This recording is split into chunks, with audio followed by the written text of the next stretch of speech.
La música nunca se va, siempre está disponible, pero no siempre estamos disponibles para la música. La música desea ser escuchada y a veces pide a los personajes improbables que le den voz. Robert Fripp.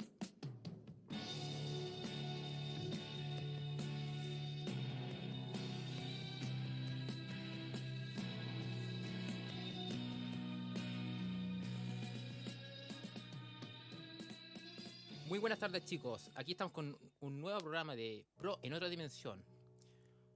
En este programa o capítulo, segundo capítulo, vamos a hablar de una banda icónica, emblema insignia del progresivo. Son ingleses, llevan más de 50 años de trayectoria de música, 13 álbumes de estudio y más de 10 álbumes en vivo. Visitaron el país el año pasado. Ustedes ya se han imaginado de quién hablo. Hablo de los ingleses de King Crimson. Y me acompaña mi compañero Iván. Hola chicos, soy Iván. Vamos a hablar con uno de los pilares importantes del mundo del progresivo, como lo es King Crimson. No hay más que acotar de eso. Y para empezar este programa, vamos a empezar con la pregunta principal. ¿Qué es King Crimson? Y aquí vamos a preguntarle a Esteban, Claro. ¿qué significa King Crimson para ti? Bueno, King Crimson es una palabra que da para mucha interpretación y mucho significado para cada persona. Porque para cada persona tiene un significado diferente King Crimson. Exacto. Para mí, lo personal, King Crimson es más que una banda de música. Es como una familia, una institución de la música en sí y una forma de ver la vida incluso también, una filosofía, porque el señor Robert Fripp le ha dado una forma tan especial a esta banda, una filosofía que muchos fanáticos se acostumbran con una formación, pero Robert Fripp incita que ningún músico es imprescindible. Exacto. Todos los músicos pueden dar dar su forma particular de expresar la música y dársela a King Crimson. Bueno, ha tenido muchas reencarnaciones King Crimson desde que partió, Sí. en los dos primeros álbumes, después de los 70, donde se fusionaron el jazz, el rock sinfónico, hasta el heavy metal. Y luego Para la experimentación, mutaron con el New New Wave, cosas del 80, porque era más que obvio, porque todas las bandas progresivas se adaptaron a la época del 80. Y luego el 90 con música ambient, entonces músico como alternativa también incluso. Claro. Entonces, y también diría industrial, también tiene mucho King Crimson. Entonces, Totalmente en esa época. King Crimson es una banda que se adapta a cada época. Para conclusión, King Crimson para mí es más que una banda de música, hay una institución de ver la vida de otra forma, la música también, de expresarse. Y no encasillarse solamente en el progresivo, sino que abarcar mucho más allá de otro estilo. Es música. King Crimson es música. Nada más que decir. Bueno, para mí King Crimson es un titán y un titán de la música por todo lo que ha hecho por ella. Creo que también para mí ha sido una inspiración en cuanto a la filosofía que tú mismo decías que tenía Robert. Claro. A la hora de encarar cómo hacer música, cómo moverte en esta industria. Claro. De no ser tan cuadrado o moverte con lo que la industria te dice. Claro. Obtuso también podría decir, ¿no? Exacto. Para mí eso es lo que siempre me llamó la atención de King Crimson cuando los conocí, cuando era más adolescente. Creo que me llamó mucho la atención ver lo diferente que era King Crimson por épocas. Yo en ese entonces, año 2001, cuando no teníamos acceso a internet así, claro, tan masivo, yo los conocí por recomendaciones de gente que me juntaba, que me pasaba cassette, claro, o canciones sueltas, y yo quedaba sorprendido de decir, ¿es la misma banda? ¿De verdad es la misma banda? Sí, uno pensaba que era otra banda, eran diferentes bandas. Exacto, así que fue un impacto para mí tremendo ver que una banda era capaz de evolucionar en su propio sonido. Exacto, y moverse, sí, por otra área sin ser diferente. Claro, y mantener la identidad sonora. Exacto, a eso apuntaba, de tener esa identidad sonora, pero moverte en otra área, cosa que a mí en lo personal fue wow. Así que para mí eso es lo que significa King Crimson. Perfecto. Sí. Ahora, hablando de King Crimson, lo que es para nosotros, también hay que analizar todo el impacto que ha tenido Claro. en el mismo nicho Claro, el nicho de progresivo. música progresiva. Y no solamente el progresivo también. Claro, también hay un espectro musical general. Exacto, hay mucho músico que le gusta King Crimson o ha mencionado discos de King Crimson como sus favoritos. Bueno, aquí hemos apuntado ciertos músicos y bandas que vamos a ir hablando un poquito de cada de ellas. Claro. Donde tenemos obviamente a Tulia Mechuga. Tulia Mechuga, sí, son bandas que son bandas que siempre han dicho que han reconocido que su influencia, la primera banda es King Crimson. Bueno, tenemos también obviamente a Dream Theater con Liquid Tension, que es obvio, aparte Liquid Tension de tener a Tony Levin. Y algún especial, creo que sería el Six, que es muy experimental. Exacto, tiene esa dosis crimsoniana, claro, totalmente, sí, en ese álbum. Sí, se nota mucho. Bueno, tenemos también a Steven Wilson y para qué decir por Compantroy, que también podemos notar ese aire King Crimson. Tenemos a los estadounidenses también de Between and Buried Me, que también ellos tienen un cover, de hecho, creo que es a Tria Perfect Pair. Totalmente, sí. Una banda que, claro, está muy influenciada por el jazz metal de los 90, técnico, pero también tiene cosas muy del pro de los 70, que es King Crimson, The Rush, pero hay cosas de King Crimson muy marcadas. Sí, se nota. Bueno, para que hablar también de los británicos de Radiohead, que ya hablamos un poquito más de música alternativa, entre comillas, sí.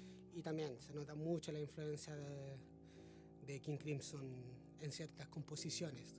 Y bueno, hay músicos que no son de nuestro nicho, por así decirlo. Tenemos a Kurt Cobain, que su disco favorito siempre lo citó, que era el Red. Sí, ha reconocido abiertamente que es una de sus bandas favoritas. Exacto. Claro, mucha influencia. También al rapero Kanye West, que también valora mucho el valor artístico de Robert Fripp y los suyos. Claro, y también claro que un tiempo le hizo un cover también. ¿Hizo un cover? Sí. Mitch, eso no lo sabía. No, sí. Sí, si ustedes ponen en YouTube, ponen Kanye in the Core of the Crimson King, le va a salir el cover de su estilo, que es lo ideal, pues los covers tienen que ser el estilo del artista. No, es la idea. No calcado. No, para nada.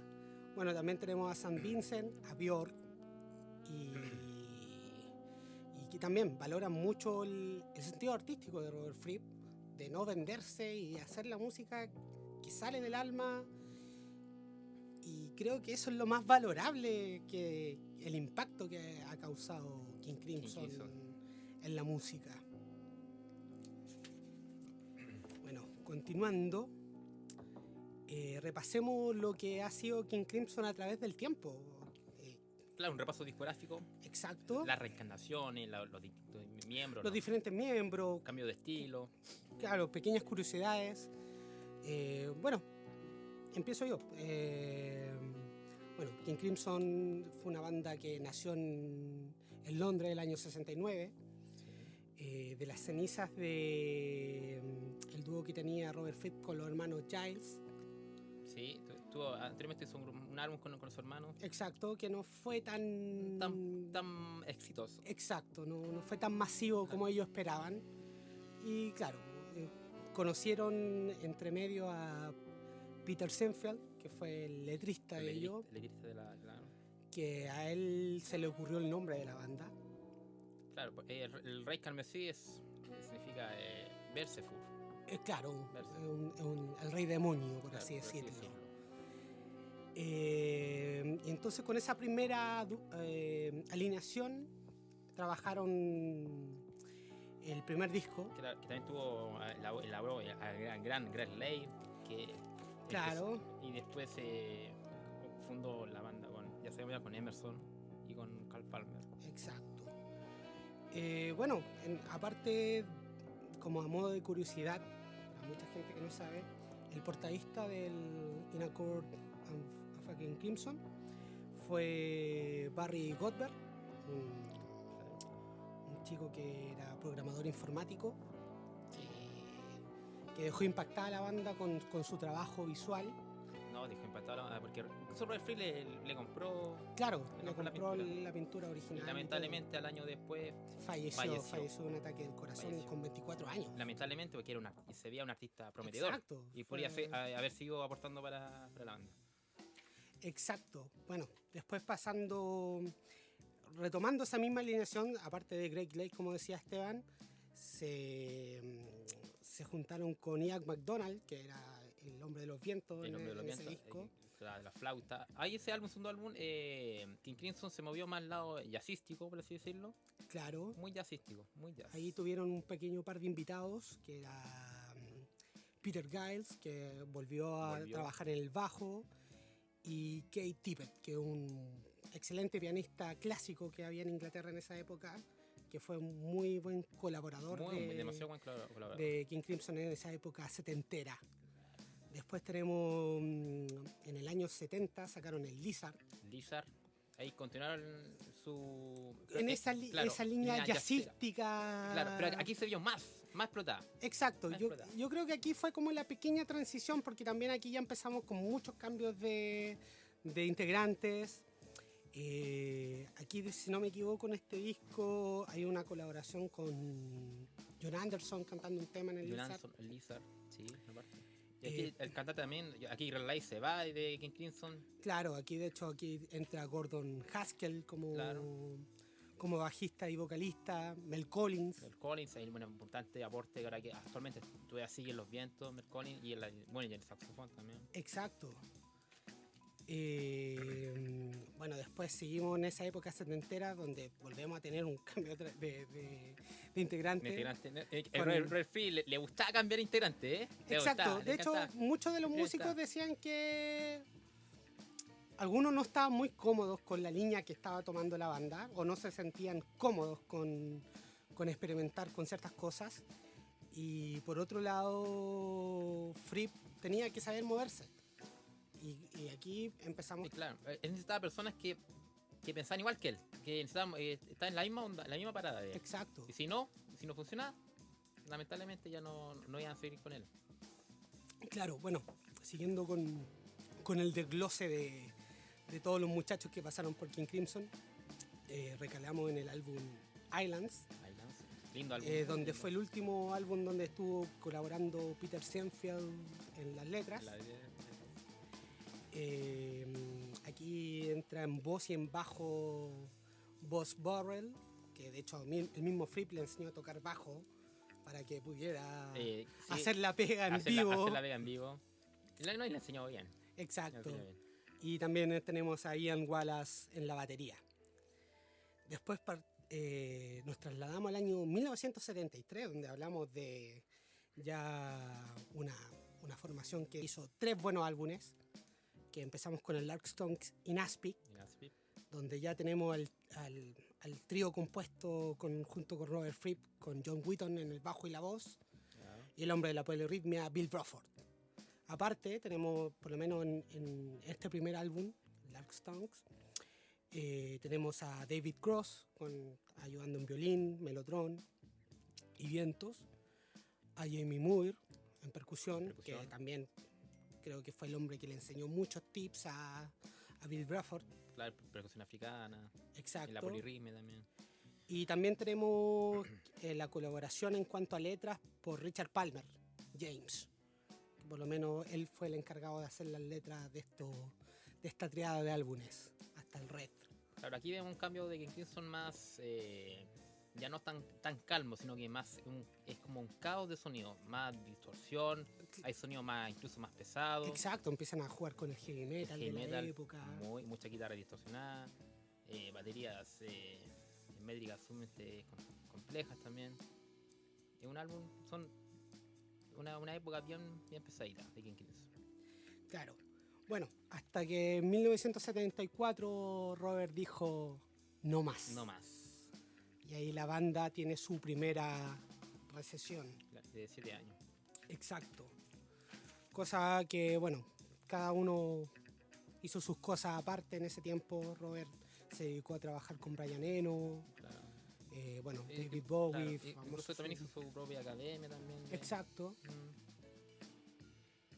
Bueno, ahí llegamos a la época de los años 80, donde Robert conoció a Adrian Belew, que en ese entonces estaba trabajando con Frank Zappa, también con Una cosa poca. Una Cosa Poca, y con los Talking Head. Así que en base a todos estos nuevos sonidos que están en la época, que Robert lo incitó a hacer algo juntos. Claro, junto también con Tony Levin, también, que ya venía Claro, siendo y- bajista de Peter Gabriel, de John Lennon. Exacto. Y bueno, y volver a llamar a Mr. Bradford para el ataque. Paradójicamente, no iba a ser King Crimson. No iba a ser King Crimson, iba a ser otra... Tenía pensado otra- llamarse Discipline el proyecto. La Discipline. Cosa que después se dieron cuenta que esto ya era una encarnación de King Crimson. Y dejaron el nombre que le iban a poner al proyecto como el trabajo de la banda. Como el título del álbum, claro. Así que con esta formación trabajaron en una triada de álbumes, que fue el Beat del año 82, y terminamos con el Three A Perfect Pair. Sí, una trilogía muy bien hecha en cuanto a King Crimson moviéndose por el pop, por el New Wave Exacto. y la música típica de que se movía en los 80. Y tuvo muy harto éxito. Sí, Sí, muchas reproducciones, muchos hits importantes. King Crimson supo hacer la pega totalmente. yo creo que fueron la opción más interesante en cuanto a bandas progresivas de la época, en saber no abandonar el nicho que ya tenían Y claro, de lo que eran. Si bien tiene mucho pop, hay mucha vanguardia, demasiada Exacto. vanguardia. Después de esa pausa de 3 años, Robert Fripp vuelve a ponerle pausa a la banda. Una pausa de 10 años, Y no, aquí ya se nota un hiato más largo, mucho más largo. claro, hasta 1994, donde Robert no vuelve a sorprender al mundo con el doble trío, El doble trío. de tener a otro baterista que es Pat Mascioliotto, venido de la banda inglesa Mr. Mister, Mr. muy buena banda. y un joven virtuoso llamado Trey Gunn en el stick y en la war guitar. En la War Guitar. Con ellos tuvimos el EP Broom y ese gran álbum que para mí es el track. Trap. No No es el trap, es el track. Aunque igual Robert Fripp yo creo que exploraría su estilo. Totalmente. Yo creo que si hubiera sido más joven Robert Fripp, Lo hubiera hecho. Porque le gusta, hubiéramos tenido... claro, es un tipo que le gusta experimentar con mucho estilo. Bueno, después de un par de años de gira, volvieron a parar un tiempo Otro tiempo. para después retomar la banda el año 2000, donde tuvimos el The Construction of Light, donde contaríamos solamente con Belew, Trey Gunn y Mascioliotto como cuarteto. Con cuarteto. Y después al tiempo nos sorprendieron con el The Power to Believe. Claro que sería el último álbum de estudio de la banda, sí. Exacto. Y bueno, después de un par de giras, King Crimson volvió a parar. Para Y ahí salieron todos los los proyectos proyectos alternos de Tony Levin, de Mascioliotto, de Adrian Belew. de Belew, mientras Robert seguía en silencio. Hasta que el año 2014, Robert dijo, Volvieron como de las cenizas. quiero volver. Y quiero volver a lo grande. Quiero tener a 3 bateristas. Quiere agresar con todo. Y bueno, le echó el ojo en 2008 cuando King Crimson invitó, o sea, a Pokémon Tree y Robert Fripp, el ojo clínico, vio a Gavin Harrison, dijo, no, este compadre tiene que estar conmigo. Y no lo voy a pedir que toque igual a mi antiguo baterista, no, quiero que él toque a su manera y que le dé un nuevo aire a King Crimson. Exacto. De hecho, el mismo Gavin en entrevista ha dicho que cuando Robert lo invitó, él se sintió muy halagado, pero a la vez asustado de decirle que él nunca había escuchado a King Crimson. Nunca, o sea, nunca, claro. había escuchado un par de temas, pero en su retina así musical era como loco. Claro, porque él siempre fue músico de jazz, Exacto, totalmente. no sé el catálogo, entonces él asumió que tuvo miedo al principio de decirle, Robert, muchas gracias por tu invitación, pero yo no he escuchado a King Crimson. Y al Claro. contrario, cuando le dijo eso, Robert le dijo maravilloso. Maravilloso, ¿no? Eso es lo que Eso es quiero. lo que estaba buscando incluso. Eso es lo que quiero. De hecho, la filosofía de Robert es muy, muy simpática en ese aspecto, porque él dice que a él le da lo mismo que un músico sea muy virtuoso, o etcétera, Sí, etcétera. claro, porque- O si está tocando, se le olvida algo. Claro, porque Robert Fripp no es perfeccionista, hay que entender muy bien eso. A Robert Exacto. Fripp le encantan incluso los errores. Exacto. Porque dice que eso es parte del ser humano. Exacto. De hecho, su filosofía, cuando está ensayando, por lo menos a los muchachos le dicen: si no te sabía una parte, cállate. Cállate. Si se te olvidó mientras estáis tocando, dobla el tiempo. Exactamente. Y si se te vuelve a olvidar la parte y si no sabéis cómo doblar el tiempo, tocan una métrica rara. Una métrica rara, para que no se, para que pase viola. Exacto, totalmente. Y que sea algo novedoso. Claro, que sea algo kingsoniano. Y bueno, en palabras del mismo Robert Fripp, dice que esta es la mejor formación de King Crimson, De King de Crimson. que es la única formación que ha podido tocar el material de King Crimson como es. Yo me imagino porque ya los integrantes ya vienen experimentados, a comparación de cuando estaba con integrantes de los 70, que eran más Exacto. jóvenes, más inexpertos y no miran con tanto currículum. Exacto, y en los 80 ya con una fórmula un poquito más establecida, yo creo que hace que esta formación pueda moverse por los diferentes aspectos sin ningún problema. Es muy sólida, pueden pasar del King Crimson de los 60 a los 90 y así. Exacto, sin problema. Bueno, repasemos bien la formación actual de King Crimson, donde tenemos al gran Michael Jaco Jaksic en voz y guitarra. Polaco. Bueno, él es británico, Claro, pero viene de descendencia polaca. viene de descendencia polaca.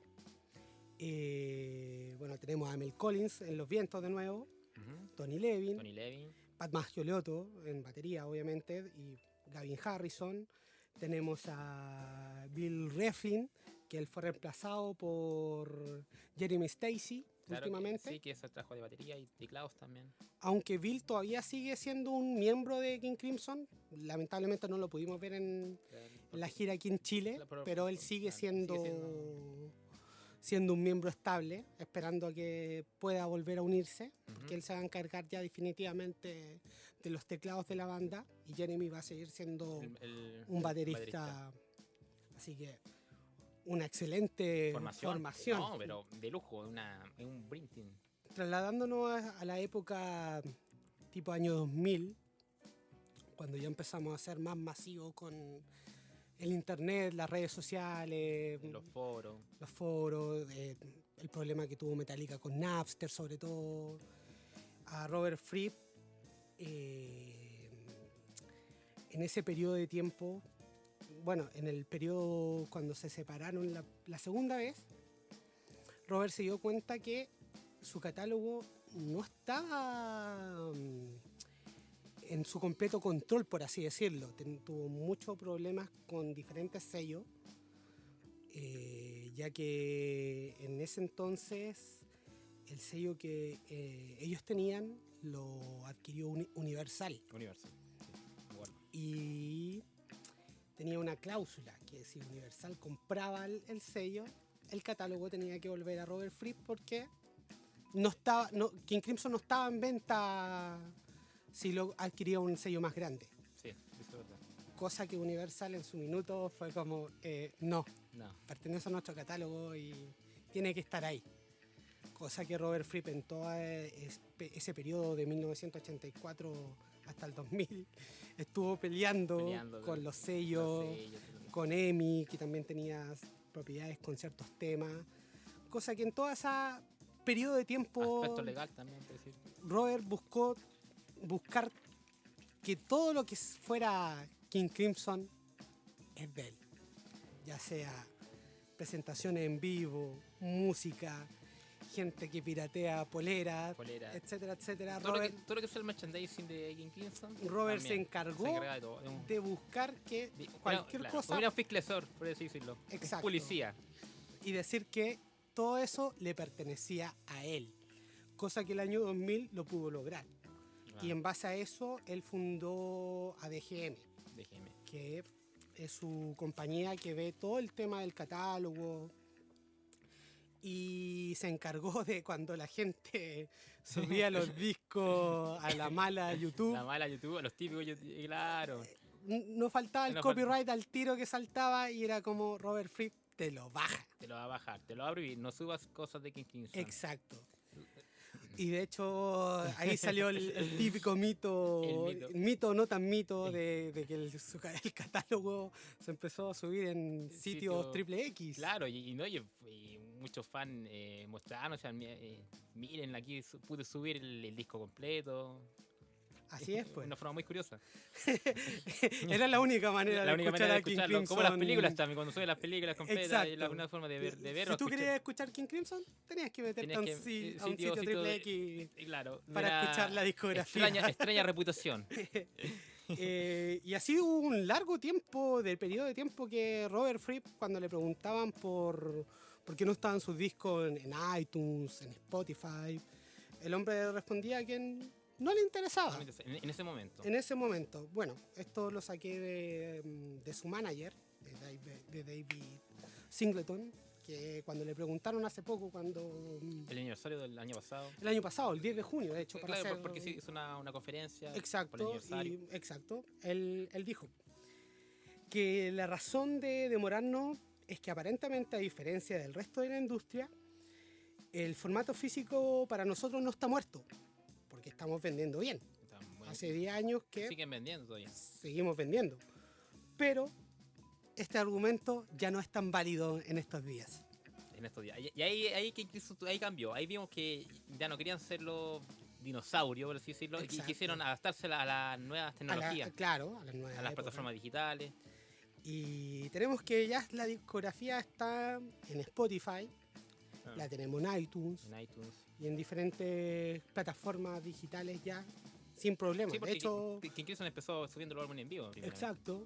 De hecho, también tiene su propio canal en YouTube donde sube los extractos de los primeros Blu-ray que empezaron a trabajar con esta formación Sí, de, que son joyitas. de King Crimson. Sí. Así que, por lo menos, Mr. Robert se puso a tono a los días. Claro, se puso lo lame.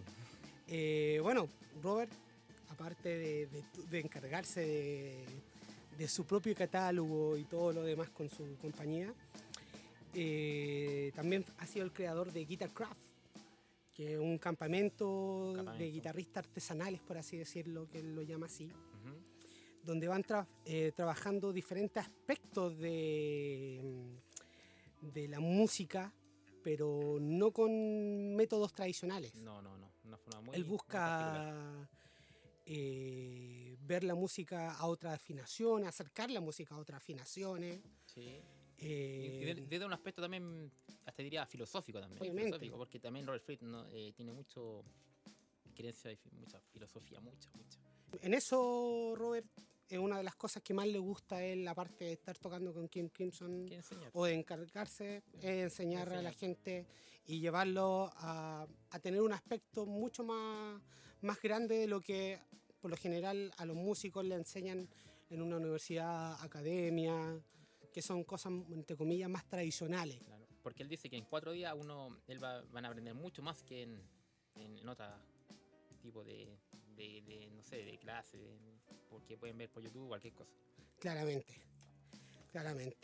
Y bueno, ahora vamos a pasar a lo, creo que lo más importante que fue, que nos dejó el año pasado, No, lo más importante por lejos, no, por lejísimo, dentro del musical, de los conciertos musicales de Chile, en general, no solamente del rock, metal, no, de música en general. que fue la venida de King Crimson por dos días Por acá. ese día. Fue una locura. ¿Te acordáis cuando el primer día anunciaron? La entrada volaron.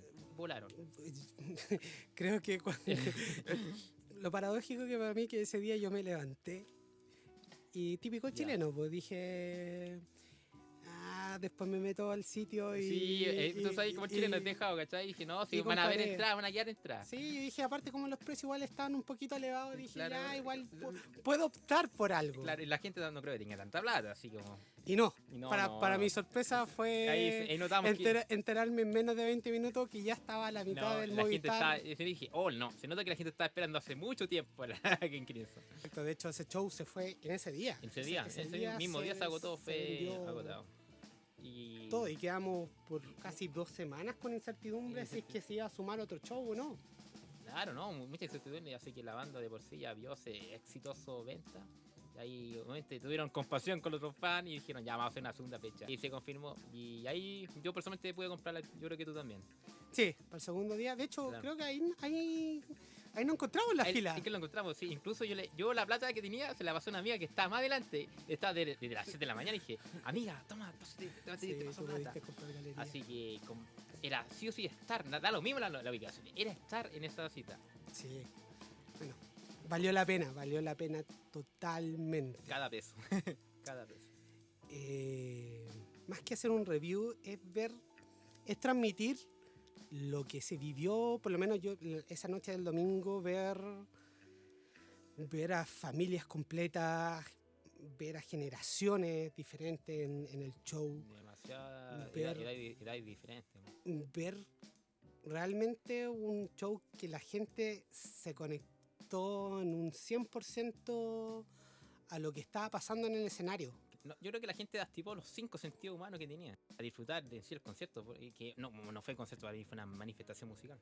A mí me impresionó mucho ver a mi alrededor muchos viejitos muy emocionados. Sí, no, yo llorando, y ahí uno entendía, ahí está por qué tanto esperaban a King Crimson, una vida esperando, más Exacto. que nosotros mismos que teníamos 30 años, ellos Exacto. tienen 50, 60 años, Exacto, entonces ahí uno comprende lo que es la banda, exacto. Y lo que produce la música. en general. Porque aquí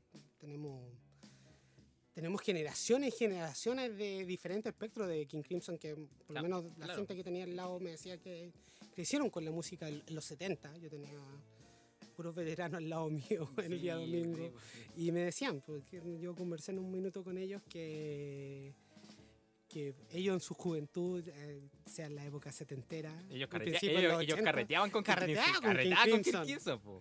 Y claro, esa onda, esa onda. y se desconectaron con lo que vino después, pero la cosa para ellos era importante estar ahí y ver a Robert Fripp y lo suyo y volver a conectar con Los años, con ese joven. claro, que llevaban por dentro. el joven interior. Y creo que fue bonito ver eso y bueno, ver a King Crimson vivo fue una aplanadora. Y lo otro más importante recalcar es la política de no celulares, no fotos, no videos. La gente se portó, sí, muy bien. Como siempre, no como siempre, falta, no falta el chico especial, el chico porfiado. fuck que no- the police. Claro, que no entiende o no hace, quedó sordo. No, pero eso yo creo que Son eso siempre va a pasar, son pero detalles. por lo menos Pero lo que destaco es que se volvió como a disfrutar los conceptos como eran 20 años atrás, que eran como a oscura, sin celulares. Solamente la gente poniéndole claro, atención a la banda. a los músicos. Y también los músicos tampoco muestran como esos robos futuristas de News o demonios No, para nada. o luces, Lo- luces que distraían mucho al público. No, Lo de King Crimson es totalmente una experiencia musical. musical. Y tú tienes que Ellos- concentrarte en ver a ellos lo que transmiten. o como dice el mismo Robert, es solamente sentarte y escuchar. O lo otro que dice Robert Fripp. Él dice que él no le gusta el álbum en estudio. No, Dicen para que nada. dicen que Dicen que es un trabajo nomás, es un trabajo, Es un es una trabajo. carta de amor. una carta de amor, una simple carta de amor fría y el concepto vivo es como una cita caliente. Cita- Ahí se siente como todo el... ¿Quieres saber qué es King Crimson? Por favor. Claro, anda de una cita caliente con King Crimson en vivo. Y ahí va a ver en persona lo que es, de verdad. Exacto. Así que creo que fuimos afortunados aquí en Chile por verlo 2 veces. Y bueno, y a los países de Latinoamérica que visitó, que fue Argentina, Argentina, Brasil, Brasil, y México. Y supuestamente creo que van a volver, Iván, sí. Porque Ajá. sí, tengo un datito. Pasa que estos fans que compraron este paquete, que venía con una conferencia especial de Robert Fripp, Claro. una charla, Sí, sí, sí. les comentó, o sea, no Robert Fripp, sino que después el manager, que piensan volver a más países incluso, en 2 años más, es decir, al 2021. A Perú quieren tener pensado, a Colombia, así que esa gira, King Crimson va a volver, así que tranquilos. Ya saben entonces la gente que se quedó fuera en esta gira. Atento al año 2021. será el año. Y a cuidar al viejito Robert Fripp que se mantenga bien de salud. No, el mismo Robert ha dicho que se cuida bastante. Se cuida bastante ese hombre, ¿no? Así que Su esposo lo cuida aprenderle velita. al tío Robert. Así que eso fue nuestro especial. Crimsoniano. Estamos pronto a subir otro capítulo después de este. Pronto sabrán noticias de eso. Claro. Es un demasiado interesante y polémico capítulo que no vamos a decir de qué va a ser, pero va a crear mucho debate. Esa es la idea. Así que muchas gracias por escucharnos.